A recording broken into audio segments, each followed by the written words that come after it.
Solve, graph the solution set for the inequality 5 over t minus 4 is less than or equal to 1. Let's start by getting everything on one side with 0 on the other. So subtract 1 from both sides, and let's write this as 5 over t minus 4 minus 1 is less than or equal to 0. Next, let's get a common denominator here and combine these terms. So this is 5 over t minus 4 minus 1 is equivalent to t minus 4 over t minus 4. That's less than or equal to 0. Now let's combine our numerator terms and watch your sign very carefully.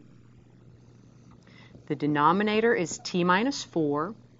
In the numerator, we're going to have a 5 minus t and plus 4.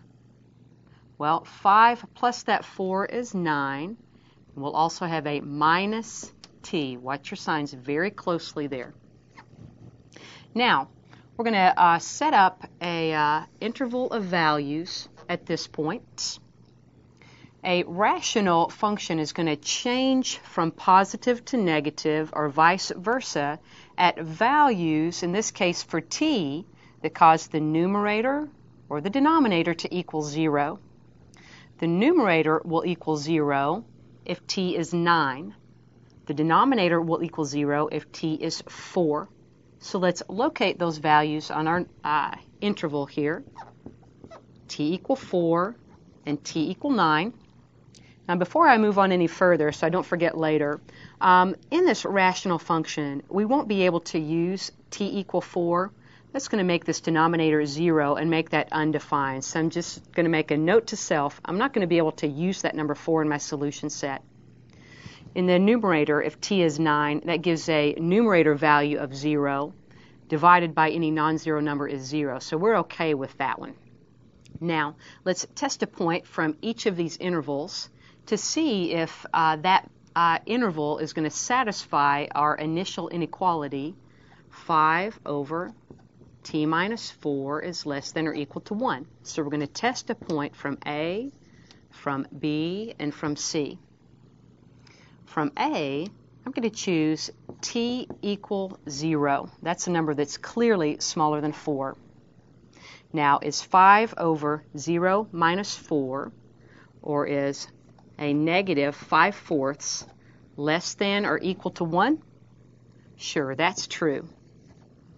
From interval B, let's choose a value from between 4 and 9, like say t equals 7.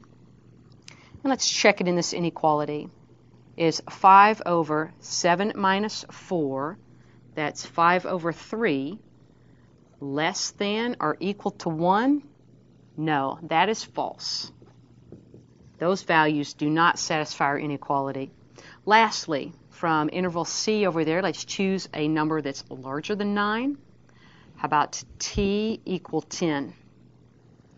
Is 5 over 10 minus 4, that's a 5/6, less than or equal to 1? Yes, that is true. And so, our values that are going to satisfy our inequality come from this interval A and that interval C.